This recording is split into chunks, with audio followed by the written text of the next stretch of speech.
Bonsoir à toutes et à tous, ravi de vous retrouver pour ce nouveau numéro de 85 Chrono, l'émission sport de TV Vendée. On se retrouve comme chaque jeudi pour faire un tour d'horizon de l'actualité sportive et comme chaque jeudi, à mes côtés, Alexandre Lenaour. Bonsoir Alexandre. Bonsoir Aurélien. On accueille également ce soir Pierre Garnier, notre expert tennis. Bonsoir Pierre. Bonsoir Aurélien. On va revenir sur l'actualité tennis, Coupe de Vendée, championnat par équipe notamment. Et puis on va parler rugby tout au long de cette émission avec nos deux invités du FCY Rugby, le club de La Roche-sur-Yon. On reçoit l'entraîneur de l'équipe première en Fédéral 2, Jérémy Luçon. Bonsoir Jérémy. Bonsoir. Et le pilier et capitaine de cette équipe, Anthony Sauvagère. Bonsoir Anthony. Bonsoir. On reviendra sur cette saison de Fédéral 2 qui va s'achever ce week-end avec le dernier match à domicile face à Lormont. Mais avant de parler rugby, on va parler basket pour commencer cette émission avec notamment la National 1 masculine. C'était la dernière journée de la phase 2 mardi soir et Chaland s'est incliné sur le terrain du Havre 91-86, mais le VCB était déjà assuré de participer aux playoffs. Vous voyez, les Chalandais terminent donc 7e du groupe B et ils affronteront en playoff l'équipe de Chartres qui a terminé 2e du groupe A. Le match aller, ce sera à Chaland le 26 avril, match retour à Chartres le 3 mai. Et en cas d'égalité après ces deux matchs, il y aura une belle toujours à Chartres le 5 mai. À noter que les deux équipes s'étaient affrontées en première phase. Défaite des Chalandais à Chartres de 2 points et victoire à Michel Brignot 84-71. Dans le reste de l'actu basket, Alexandre, il y a la Ligue féminine qui va reprendre puisque ça y est, on en est à la phase des playoffs et pour le RVBC, des playdowns. Exactement, dernière ligne droite, les Tigresses ont un mois pour sauver leur place dans cette Ligue féminine et éviter la relégation. Début des playdowns, c'est donc demain, vendredi, avec le premier des 6 matchs qui attend les Tigresses. Réception de Saint-Amand à 20h au Zoudéry. Et justement, en amont de cette rencontre, nous y étions mercredi au Zoudéry pour suivre l'un des entraînements de l'équipe. Manu Baudy, l'entraîneur des Lyonnaises, a pris le temps d'exprimer son sentiment à quelques heures du début des playdowns. Mot d'ordre, envie et solidarité. Et puis un appel au peuple, comme il le dit, pour venir encourager les Tigresses vendredi soir. On l'écoute. On est prêt, on est excité, on a hâte que ça démarre parce que là maintenant ça fait quasiment 15 jours qu'on est en train de les préparer. Donc non, excité que ça commence et puis rentrer tout de suite dans le vif du sujet à la maison. Franchement, c'est top. Il faut aller chercher tout de suite la première victoire face à Saint-Amand. Donc le match est très très important tout de suite à la maison. Franchement, de le démarrer chez nous, vraiment c'est l'idéal pour lancer les playdowns. Ça fait 2-3 mois que je tiens le même discours auprès des filles, de garder la tête haute et puis de tout donner sur chaque match pour vraiment aller chercher le maintien et c'est ça le plus important. On rêvait forcément un petit peu de sortir de cette zone rouge des 4 derniers des playdowns, mais on savait pertinemment que ça allait être ça qui allait nous tomber dessus à la fin de saison. Le discours il est là-dessus. On sait que aussi on n'a pas été très nombreux cette année et qu'on a eu plein de problèmes. Donc voilà, on a fait face. Le groupe il est là, le groupe il est solidaire, donc on va jouer là-dessus. Il faut surmonter ces épreuves et je pense que le groupe il a surmonté les différentes tempêtes. Maintenant, la plus grosse elle est là. Appel au peuple le vendredi soir, tous en blanc. Ça serait super d'avoir une salle pleine pour ce premier match Playdown. Maintenant, on sait que la date elle n'est pas l'idéal parce que c'est le départ des vacances scolaires. Donc voilà, mais bon, tous ceux qui sont sur la Roche vendredi soir, venez donc nous voir au Zoudéry, ça vaudra le petit détour. Voilà, la mission sauvetage et maintien qui commence pour le RVBC. La mission maintien pour le FCY Rugby, elle est validée, elle est faite. Donc déjà, j'ai envie de dire félicitations, messieurs, pour ce maintien, pour cette première saison en Fédéral 2. Dernier match, donc, ce dimanche au stade Henri Desgranges face à Lormont, 3e au classement. Donc pour finir en beauté cette saison, Jérémy, forcément satisfait, surtout satisfait, j'ai envie de dire, on y reviendra plus en détail, de la deuxième partie de saison, puisqu'à la fin des matchs allés, c'était loin d'être gagné ce maintien. Ouais, exactement, très, très satisfait, une saison riche, très très riche, beaucoup plus riche que l'année dernière, je trouve, avec des hauts et des bas, et surtout qui nous sert beaucoup en termes d'expérience, en termes de montée, en termes de compétences aussi. Donc ouais, c'est top parce qu'on termine positivement. On aurait terminé négativement, ça aurait été beaucoup moins évident, mais non, franchement, très très satisfait de cette deuxième partie de saison surtout, et du maintien affiché, on va dire, deux journées avant, parce qu'on savait qu'on était plutôt bien parti. Mais ouais, très très satisfait, très fier des joueurs, très fier de ce qu'ils ont pu mettre en place, et très fier de leur capacité à monter le niveau d'exigence qu'on voulait au début de saison. Et voilà, donc très très fier de tout ça, quoi. On va regarder le classement de cette poule 7 de Fédéral 2, donc à une journée de la fin. Et donc le FCY qui compte 16 points d'avance sur Poitiers, premier relégable. Donc vous terminerez, quoi qu'il arrive, à la 10e place. Et on rappelle donc les 6 premiers participeront à la phase finale. Anthony, que retenir de cette saison en Fédéral 2 ? Comme l'a dit Jérémy, je pense que c'était une saison qui a été très riche. C'est une saison qui a été plus longue que l'année dernière. Rien qu'en termes de matchs, on a joué quelques matchs de plus. Donc c'est vrai qu'il y a eu 2 parties dans la saison. Et la phase aller, je pense que c'était une partie d'acclimatation, une partie de découverte et de remise en question aussi pour chacun. Et la deuxième partie, je pense que ça a été de l'expérience qui a été engrangée, des étapes qui ont été passées collectivement, individuellement. Et je pense que la saison a été différente sur la phase aller, sur la phase retour, mais a été vraiment très enrichissante, même plus, comme le disait Jérémy, que la saison dernière, malgré la montée qu'on a obtenue. Alors, vous terminez la phase aller avec 2 victoires, 1 nul et 8 défaites. Alors que sur la phase retour, alors qu'il reste encore un match, vous êtes à 5 victoires, 5 défaites. Anthony parlait de remise en question. Qu'est-ce qui, justement, il a fallu corriger, améliorer ? Qu'est-ce qui a permis de faire cette bonne deuxième phase ? Tout simplement le niveau. C'est que nos joueurs aujourd'hui, pour la plupart, n'ont pas évolué au niveau au-dessus. Donc il fallait le temps d'acclimatation, comme l'a dit Anthony, et il fallait qu'on se rende compte qu'on avait le niveau de jouer en Fédéral 2. Et donc forcément, ça passe par des matchs qu'on perd de peu, parce qu'on a 7 bonus défensifs en tout et pour tout sur la saison pour l'instant. Donc c'est-à-dire que c'est des matchs qu'on n'est pas loin. Et donc voilà, il fallait simplement se dire qu'on est en capacité qu'on est capable de jouer à ce niveau-là, et que les joueurs prennent un élan supplémentaire, et c'est ce qui a été fait sur la deuxième partie de saison. On s'est dit, voilà, la deuxième partie de saison, c'est un autre championnat qui débute, et on le voit, si on fait que la deuxième partie de saison, on est 6e, quoi. Donc c'est très très prometteur. Anthony, vous aviez connu la Fédérale 2 avec le club de Chartres. C'est quoi vraiment les grosses différences entre la Fédérale 2 et la Fédérale 3, et ce à quoi la plupart des joueurs de votre équipe ont dû s'acclimater cette saison ? Je pense que la grosse différence, c'est tout ce qui est sérieux, tout ce qui est petites erreurs, etc. Aujourd'hui, en Fédéral 2, ça a moins pardonné qu'en Fédéral 3. On a pu voir sur certains matchs que des petites erreurs qu'on faisait l'année dernière passaient, et cette année ne passaient plus. Ensuite, il y a aussi cet aspect mental, cet aspect provoquer la chance, qui cette année, après une phase aller où on n'a que 2 victoires, on n'est pas en grande confiance. Donc forcément, la chance, on va peut-être un peu moins la provoquer.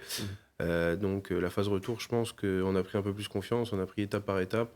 Je pense qu'on a pris bloc par bloc, match par match, et ça a été intéressant. On a été gagné à Poitiers, on a gagné Trignac à la maison. On fait une petite performance à Surgères, même si je pense que la victoire n'est pas loin.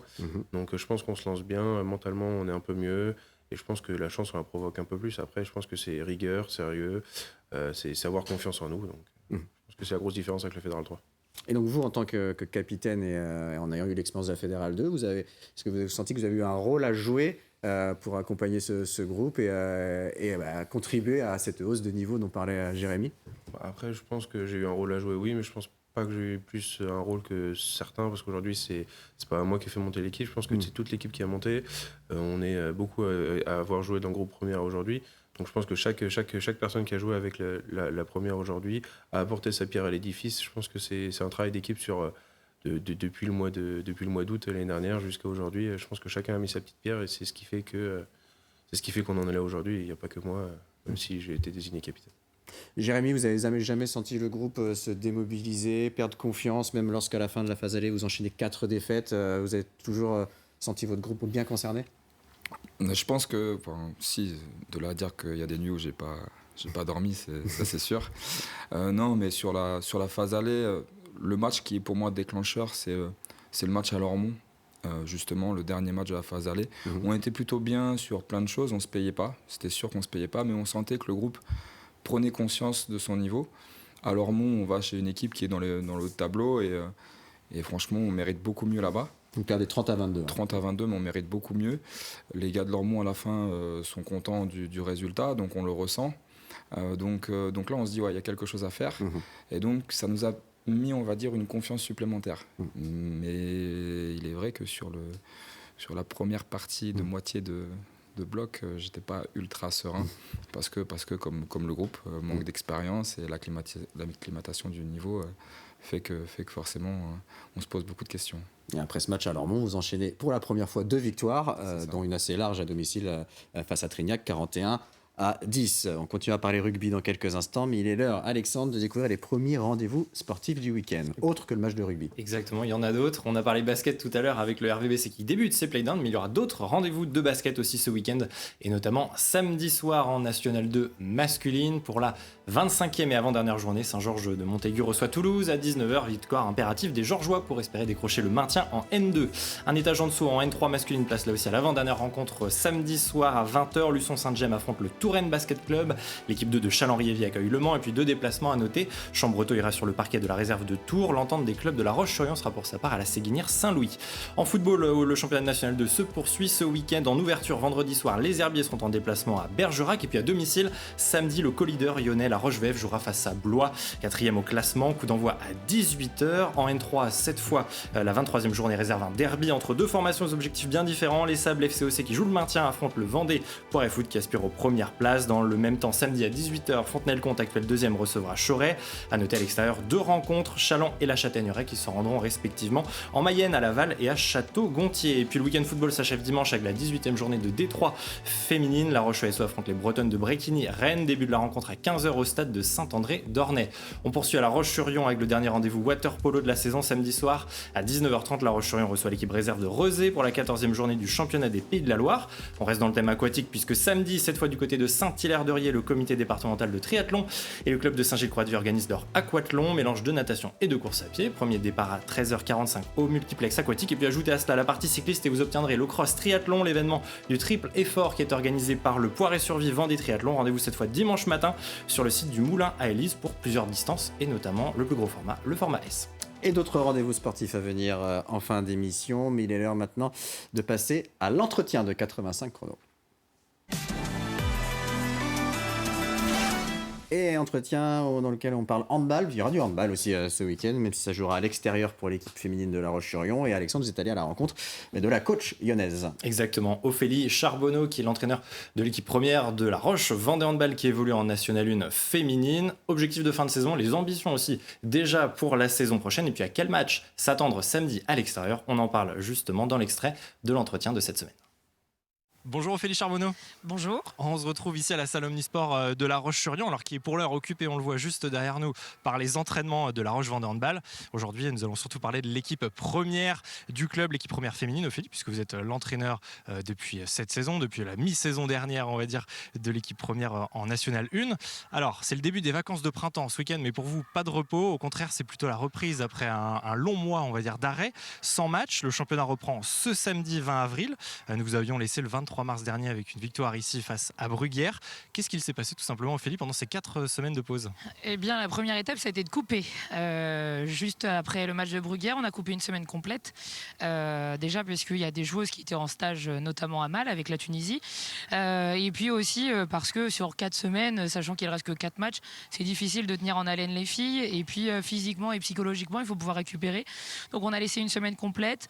On s'est retrouvés le mardi d'après pour reprendre une semaine plutôt ludique, avec beaucoup de travail sur la cohésion, essayer de remettre un petit peu la fibre du jeu, quoi, de la gagne, sur des petits exos très, très ludiques et pas du tout handball les 3 quarts du temps.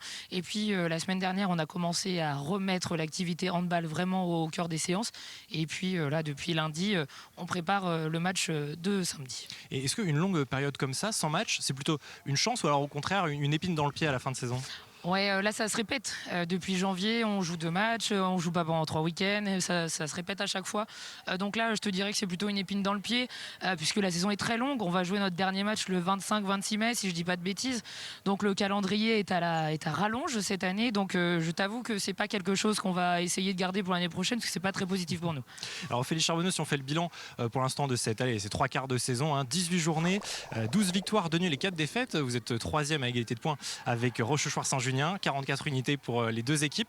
L'objectif du début de saison, être dans le top 3. On y est, c'était l'objectif. Oui, c'était l'objectif. C'était surtout de se relancer par rapport à la saison dernière, la saison passée qui a été plus compliquée. Avec une 7e place, c'est ça? Exactement, et on se sauve dans les 2 ou 3 dernières journées, si je dis pas de bêtises, puisque le championnat était très dense aussi l'année dernière. Donc l'objectif, c'était vraiment de retrouver le podium, de se rassurer aussi, parce qu'on a changé l'effectif quasiment à 60% l'année dernière, on en avait parlé. Exactement, en début de saison.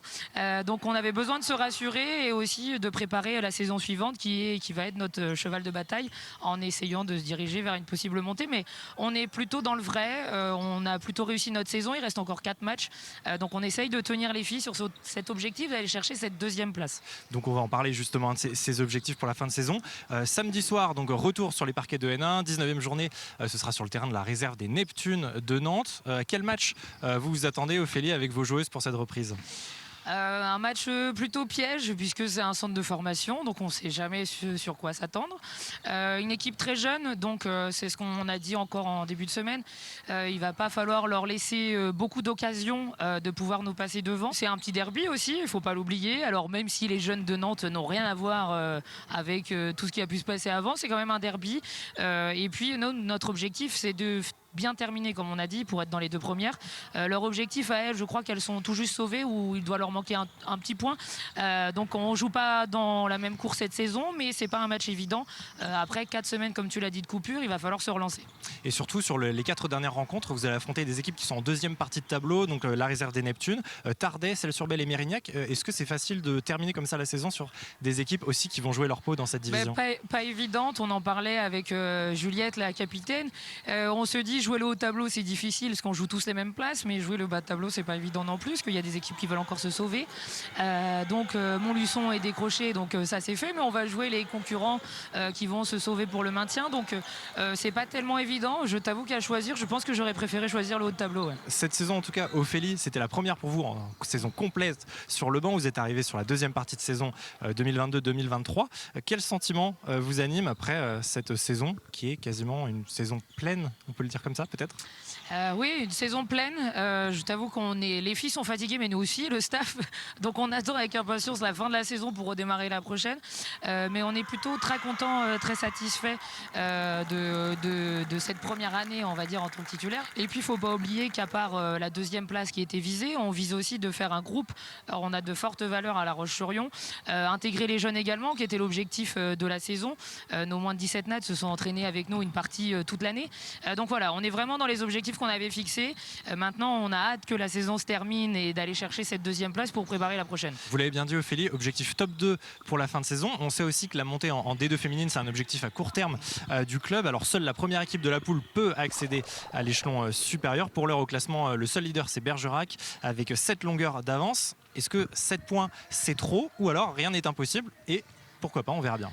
Alors mathématiquement c'est pas fait, je te l'accorde, mais 7 points c'est trop, sachant qu'on a fait match nul ici contre Bergerac, avec une victoire peut-être qu'on aurait pu encore rêver à cette montée tout de suite, mais là vraiment on n'est pas dans l'objectif d'aller les chercher, on est dans l'objectif de garder cette 2e place et de dépasser au goal average particulier Rochechouart qui est notre concurrent direct. Est-ce que cette mission montée, ce sera la mission de l'an prochain, ou est-ce qu'il y aura encore une année de transition pour aller vers cet objectif-là?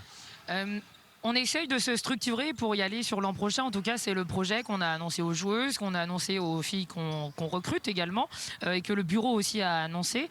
Donc c'est quelque chose qu'on va viser, c'est un objectif. Après, on verra si on est en capacité de l'atteindre. Si c'est pas le cas l'année prochaine, c'est pas grave. On essaiera de remettre d'autres moyens l'année suivante pour y aller. Mais en tout cas, c'est ce qu'on vise la saison prochaine. On vise la première place pour aller chercher cette montée en D2. Puis voilà un entretien à retrouver en intégralité dès à présent en replay sur tvand.fr. Allez, on revient au rugby avec nos invités du FCY, le club de La Roche-sur-Yon, Jérémy Luçon, l'entraîneur, et Anthony Sauvagère, le capitaine. Donc on rappelle, dernier match de la saison en Fédéral 2 ce dimanche à 15h15 pour donc la Fédéral 2 FCY face à Lormont. J'ai envie de rebondir sur ce qu'on a entendu dans l'entretien d'Ophélie Charbonneau, Jérémy, en disant qu'elle finit la saison fatiguée, le staff également. Vous, comment vous finissez cette saison? Dans quel état? Plutôt bien en fait. Je pense que le fait de valider le maintien me met plutôt bien. Mais parce qu'encore une fois, comme je disais, c'est une saison tellement enrichissante.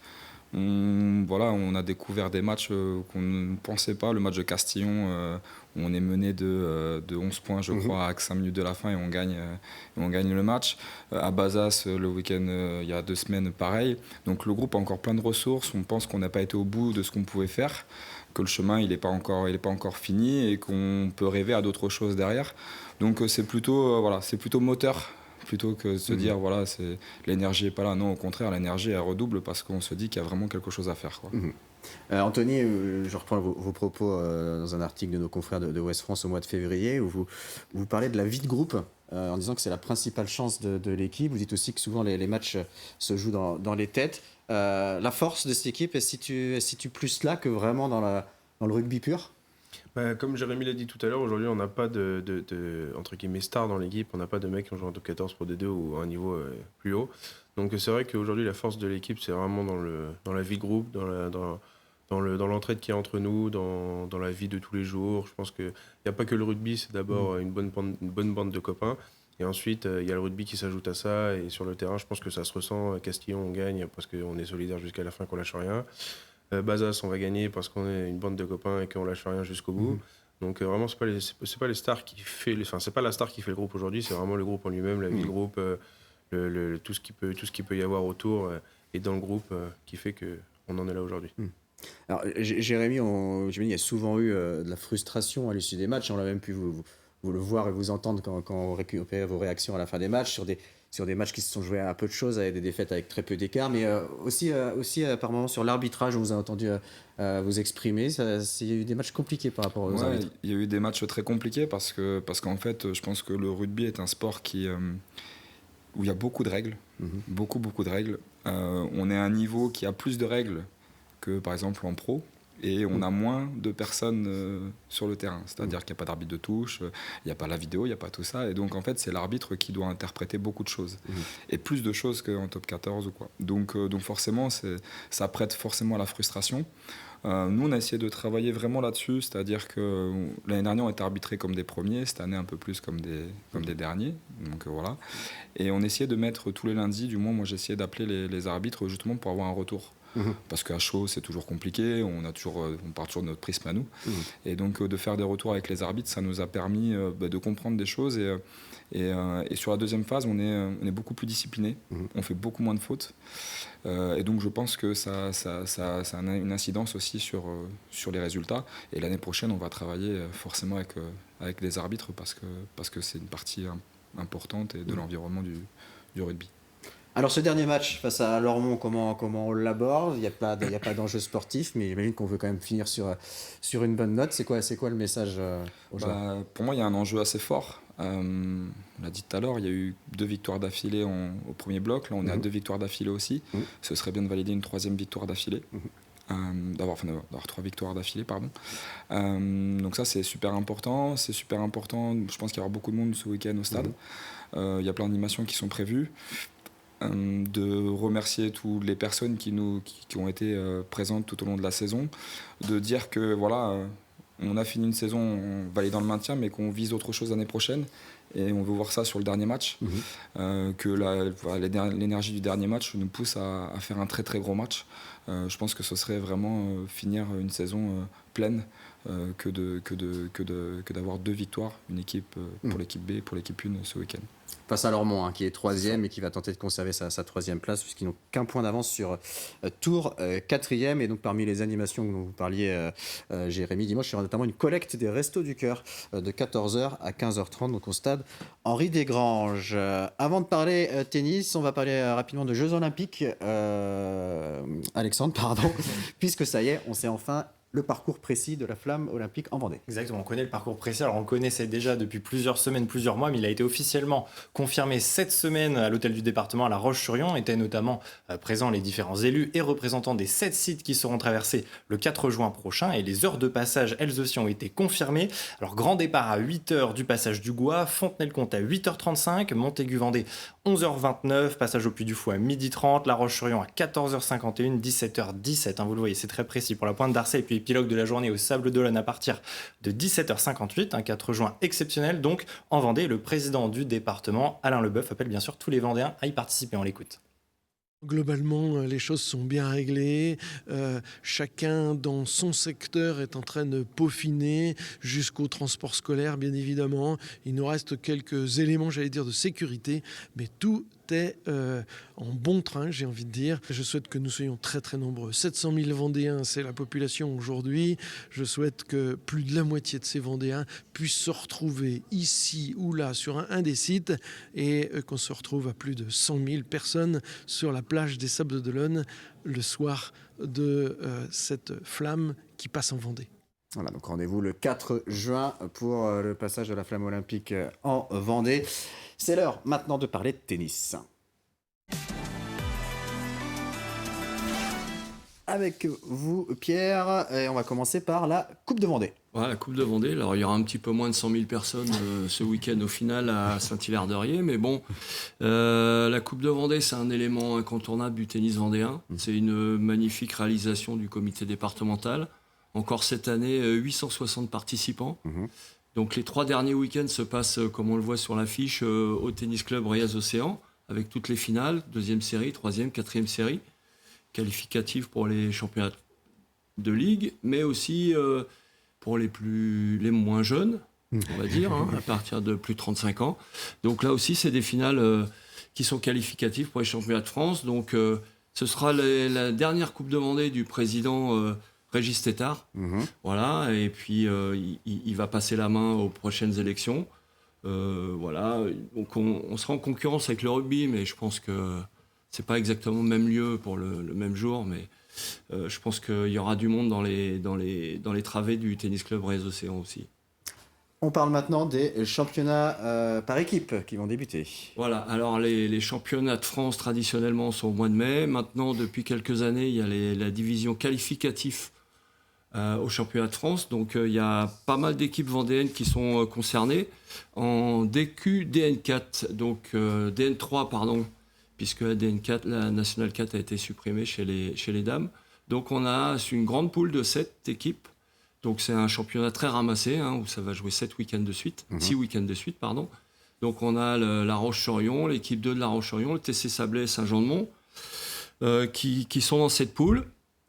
Je pense que le TC Sablé a des ambitions pour monter en National 3, affichées par le président et Alexandre Chatry, l'entraîneur.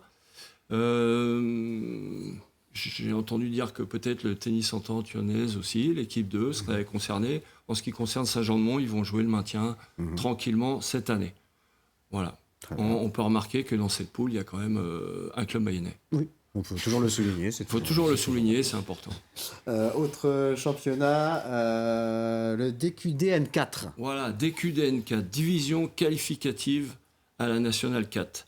Donc 2 équipes vendéennes dans Saint-Jean-de-Mont et Mouillon-le-Captif, alors chacune dans une poule. Donc Saint-Jean-de-Mont qui va, si ça se passe bien, peut-être va monter, mais c'est pas l'objectif prioritaire d'Yvonique Lauriec, le directeur du club. Pour Mouillon-le-Captif, ça va être une découverte, mais en fait ça sanctionne entre guillemets 2 montées consécutives, puisqu'ils arrivent directement de R3, ils ont fait R3, R2. R2, R1 et R1 DQ, DN4, avec la même équipe de 4 joueurs. Donc ça va être très chaud pour eux, mais bon, ils sont motivés. Et puis voilà, tant mieux. Et bravo à eux pour ces 2 montées consécutives les années précédentes. Donc les premiers matchs débutent le 28 D'accord, pas ce week-end. avril. Pas ce week-end, parce qu'il y a le rugby. Donc voilà. Donc on a été obligé de déplacer tout le match. Oui, forcément. Et pour terminer, le championnat de National 4. Voilà, le championnat de National 4. Donc il y a 2 équipes hommes qui sont qualifiées dans ce championnat. Une équipe du TC Sablé, qui, alors là on voit la poule du tennis Entente-Lyonnaise. Donc le tennis Entente-Lyonnaise, ça va être très chaud pour eux. Donc il y a une équipe très très faible. C'est l'équipe de Moneto. C'est la première rencontre. Donc il faut absolument que le tennis Entente-Lyonnaise gagne cette première rencontre. Sinon c'est quasiment mission impossible pour le maintien. Et puis le TC Sablé, lui, il a une meilleure équipe. Ils ont fait venir des joueurs étrangers qui étaient déjà là les années précédentes. Et là, ils ont une poule très très compliquée. Donc ça va être très très chaud pour eux, mais bon, ils sont motivés pour se maintenir. Et ce serait quand même bien que ces 2 clubs-là se maintiennent en National 4, parce que sinon, ça veut dire qu'il n'y a plus de club vendéen en championnat de France. Eh bien, et ce serait triste. Et vous reviendrez nous en reparler dans quelques semaines. Voilà, j'espère que ce sera positif pour eux. Merci Pierre, et on aura noté votre clin d'œil à nos invités avec votre magnifique polo de rugby. Bah, je suis dispo dimanche, si jamais. Merci beaucoup. Alexandre, on poursuit avec les autres rendez-vous sportifs du week-end. Et on va entamer cette deuxième partie avec une discipline qui, je suis sûr, fera plaisir à notre chroniqueur Pierre Garnier qui excelle en palais fonte. Mais attention, samedi, c'est un tout autre niveau cette fois puisqu'il s'agira des finales du championnat de Vendée. 240 doublettes sont attendues à la Garnache ce samedi dès 9h30 pour se disputer le titre départemental. Tout autre sujet samedi après-midi puisque c'est cette fois un événement de karaté full contact. Samedi dès 13h, place au Budako Open International et ça se passera au complexe sportif plutôt de Bretignolles-sur-Mer. Du tatami au ring du côté de Chaland, le ring chalandais organise un gala à l'occasion des 40 ans du club. Pour cet anniversaire, un combat professionnel de boxe anglaise et 15 combats amateurs sont organisés au complexe sportif Pierre de Coubertin. Début des hostilités à 18h ce samedi, de la boxe anglaise mais aussi de la boxe thaïlandaise, même jour, même heure, et ce sera cette fois aux Herbiers. 10 combats dont 3 internationaux pour les ceintures européennes au Parc Expo de la Gare. Reporté il y a plusieurs semaines, le championnat de Vendée de motocross et cyclocross est reprogrammé ce dimanche 21 avril, à suivre du côté de la Cigonnière à Maché, un double rendez-vous de cyclisme aussi au menu de votre agenda. Le premier c'est samedi avec la course de Saint-Georges de Montaigu pour les moins de 15 ans, départ aller des Passereaux à 13h pour un peu moins de 35 km, catégorie Open 3, Access 1-2 à 15h, elle sur un tracé de 87 km. Et puis second événement cyclisme avec la deuxième étape du challenge Thomas Vauclair, départ à 13h30 et à 15h pour les moins de 15 et de 17 ans du côté de Mouilleron-le-Captif et la route de la Génétouse. Et puis enfin l'épilogue de cette semaine nous emmène au Sable d'Olonne pour de la course à pied et le 10 km de la Chaume. Le départ c'est samedi 17h depuis la place Marot. Et autre rendez-vous sport sur l'antenne de TV Vendée, donc à partir de ce vendredi, c'est Visage du sport, un nouveau numéro Alexandre, où on parle karaté cette fois. Exactement, un épisode inédit du Visage du sport consacré à Lola Cochard. Nous vous en parlons régulièrement de ses belles performances en karaté combat sur la scène nationale et internationale. À 16 ans, elle est licenciée au Fontenay Karaté Shotokan et elle détonne chez les juniors, elle performe aussi chez les seniors. Bande annonce donc avant de retrouver son portrait, ce sera en intégralité dès demain vendredi, juste après la matinale à 9h sur TV Vendée bien sûr. J'ai mes techniques, je peux contrer, je peux attaquer, je suis très polyvalente aussi, j'ai un grand panel de techniques. Quand elle est vraiment en place, bon là, il n'y a plus personne en face. Je suis prêt à toutes les situations, donc c'est assez imposant comme panel de techniques et comme karaté. Elle est très impressionnante, c'est un peu un char d'assaut. Quand elle y va, ça impressionne. Voilà, donc Visage du sport à découvrir dès ce vendredi à partir de 9h et bien sûr sur notre site tvvendée.fr. On termine cette émission comme chaque jeudi avec le quiz. Et donc messieurs, Anthony et Jérémy, vous allez être soumis aux questions d'Alexandre. Pierre, vous pouvez jouer également en mode challenger, donc des questions rugby, forcément. Le premier qui répond a gagné. Alexandre, c'est parti. C'est parti. Alors messieurs, vous étiez l'an passé en Fédéral 3. Votre parcours en phase finale s'était arrêté en quart de finale face à Avignon-le-Pontet. Mais quelle équipe a remporté ensuite le championnat ? Sarlat, bonne réponse. Question facile. Question facile pour démarrer. Alors peut-être une autre question facile. On a posé celle-ci aux invités de la semaine dernière, le Vendée Chaland Basket avec leur salle Michel Vrignot. Même question pour vous. Qui était Henri Desgranges, le stade dans lequel vous jouez à La Roche-sur-Yon ? Donc elle est pas aussi facile. Ils n'ont pas répondu la semaine dernière. Cycliste. Pierre. Exactement. Bonne réponse. La réponse un coureur est pour Pierre, cycliste. qui est notamment à l'origine du premier Tour de France en 1903 et la création de l'événement de manière générale. Autre question, cette semaine, rugby. Les joueurs de l'équipe de France de rugby à 7, dont fait partie notamment Antoine Dupont, se sont retrouvés pour un stage. Où se déroule ce stage ? Cap-Breton, non ? Cap-Breton, Ah oui, parfait. Sportifs qui font Effectivement. des stages à Cap-Breton. Encore une bonne réponse pour Jérémy. Vrai ou faux ? La France a-t-elle déjà décroché une médaille d'or olympique en rugby ? Faux. Et figurez-vous que c'est vrai. Oui. Oui. C'était en 1900, mais à l'époque, le rugby, c'était à 15. C'est passé à 7 depuis les Jeux de Rio en 2016. Et puis une dernière question. Bon, là, forcément, elle est plus pour Pierre. Quel joueur a éliminé hier, mercredi, Rafael Nadal au deuxième tour Alex du de tournoi Minaur. de Barcelone ? Alex de Minaur. Oh, là, vous avez fait un cadeau. Voilà, là, je lui ai fait un Pierre. petit cadeau, une petite perche. Je pensais qu'il aurait aucun point, mais il a finalement 2 points. Deux points pour Jérémy. Anthony, il va falloir revenir la prochaine fois pour se rattraper. On rappelle donc FCY face à Lormont dimanche 15h15. Il y aura le match de Fédéral B comme d'habitude en levée de rideau à 13h30. Donc venez nombreux au stade Henri Desgranges. N'oubliez pas, il y a une collecte des Restos du Cœur aussi de 14h à 15h30. Merci beaucoup messieurs. Merci. Bon, terminez bien la saison saison et on continuera bien sûr à vous suivre l'année prochaine, la saison prochaine en Fédéral 2. Merci Pierre, à bientôt. Merci Aurélien. Pour parler tennis, merci Alexandre. Merci On ne vous retrouve pas, de matinale, c'est ça, la semaine prochaine dans le Journal des Sports parce qu'il n'y aura pas de matinale, mais on vous retrouve dans 85 chrono. Comme toujours, Comme 18h45, toujours et comme tous les lundis. Merci à vous de nous avoir suivis et passez une excellente fin de semaine.